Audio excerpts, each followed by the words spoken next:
Hello guys, and welcome to Friday's question and answers video. It's only bloody Friday. I don't really care this week because I've been here all week. I'm all set for Monday, going to work, and the video in the background is just me trailer thought video from when I drove through Kendal, giving you the description of me driving and whatnot. So I had 4 interesting questions put through.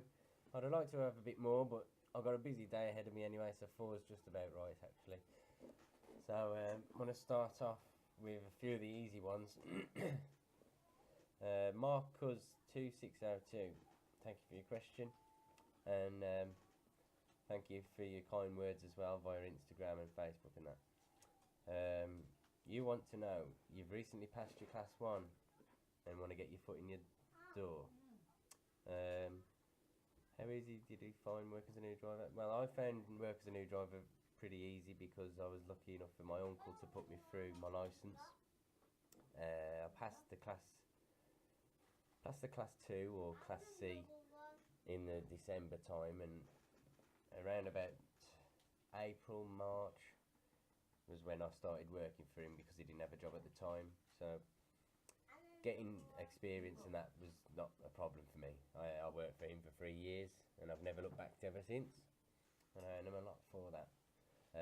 Regarding yourself, it all depends on how much you want or you need to earn money. Excuse me. You've obviously got the agency option, but then you'll be treated as if you've been driving all your life. They won't give you any help.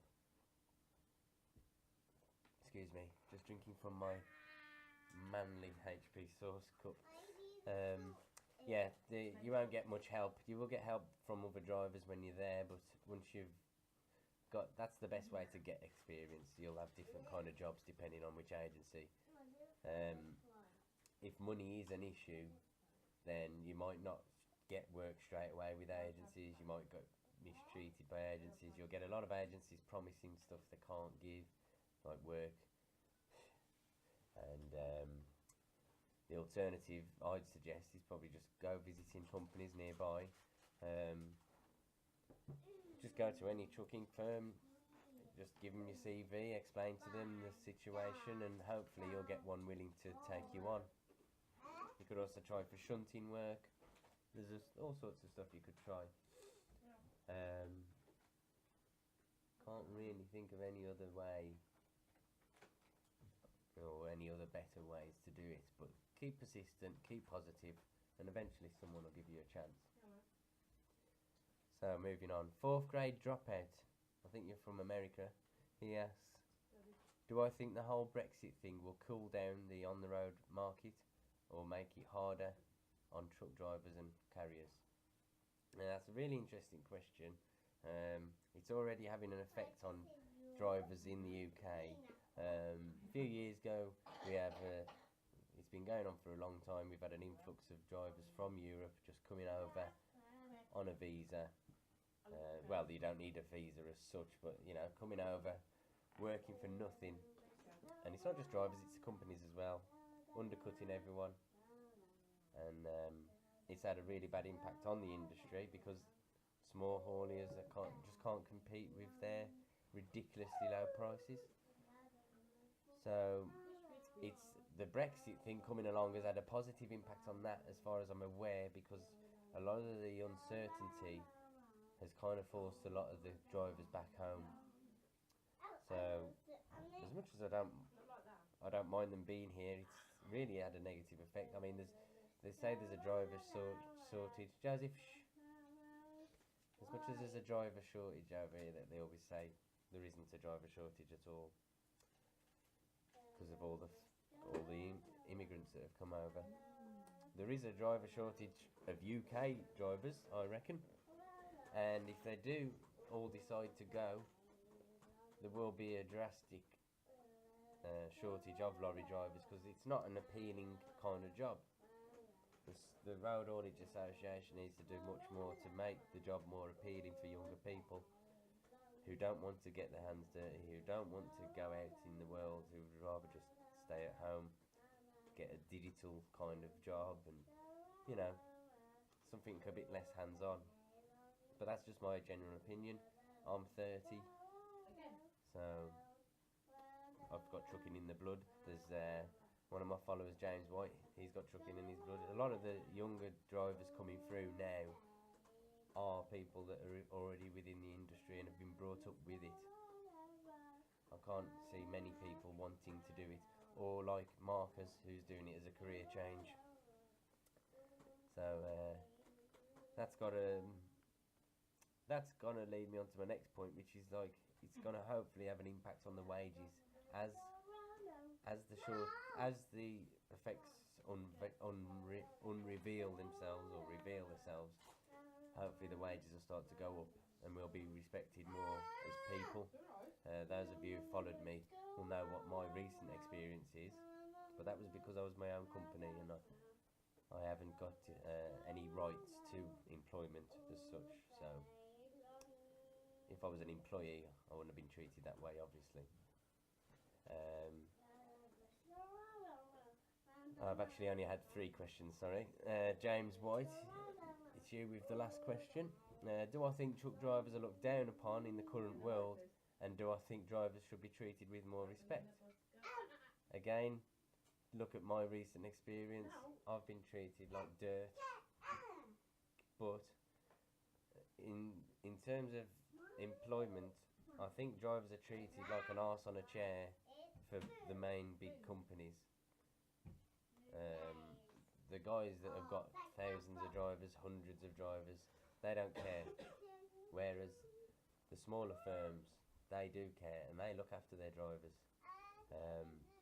I'm going to be looked after with my new job. I'm pretty sure, I'm 100% sure that I'll be looked after in my new employment.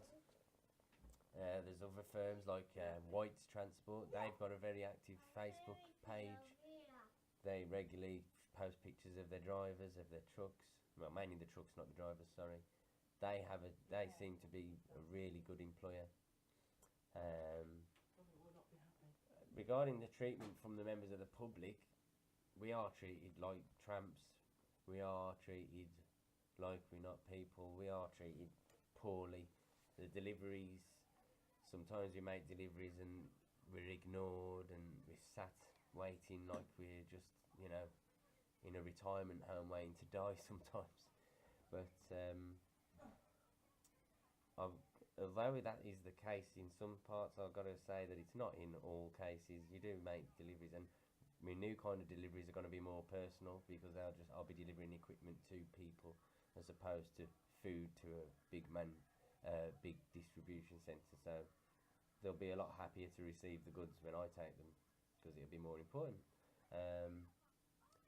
But I must admit that although sometimes some members of the public do see us as sloths, tramps, dirty, smelly, some lorry drivers only bring it on themselves. Some are tramps, some are dirty, but some aren't. I have respect for my appearance all the time and like to keep the truck clean. Other people don't. And it's their prerogative. If they want to be like that, you know, so be it. But on the whole, I do think we aren't treated very respectfully, considering the responsibility we have on ourselves all day. Also, a possible negative impact is the recent terrorism attacks, and although it's not the actual lorry driver that's doing the attacks, a lorry involved in the attack still will bear a subconscious thought in the mind of people and the public. It will make people more cautious, hopefully, when around trucks. I'm not going to say it's made everyone think that we're all terrorists. I'm not that pedantic, but it's definitely going to have a bit of a slight subconscious thought in the background of some people. But that's it for the questions. Again, I want to thank you for your questions. Thank you for your views. I've noticed the channel's doing well again. We're getting a lot more views, and hopefully with the new company on Monday, things are going to go and get far more better. I'll be working days like I've mentioned, so the videos, they're going to probably be a lot shorter from now on, and also they'll be uploaded as and when I can. I'll probably come home, have tea, and have a rough hour making them if I get time, but family life comes first now. I'm home every night, so just be a bit patient with me, guys, and I'm sure you'll understand. There was one more thing. I am also contemplating doing a bit of live streaming on Twitch. I don't know whether I will yet or not, but I'm thinking about live streaming Euro Truck Simulator just once a week, which will help a bit of interaction. I know there's a few of my followers that play the game, so it'd be good to interact, get a few convoys going, and just chill out for an hour with you. But it's just work in progress. I might not bother, or I might. But yeah. Thanks again for your questions, and I shall all see you on Monday evening when I upload my first day's work from a new company in my Scania top line. Can't wait. See you later, guys.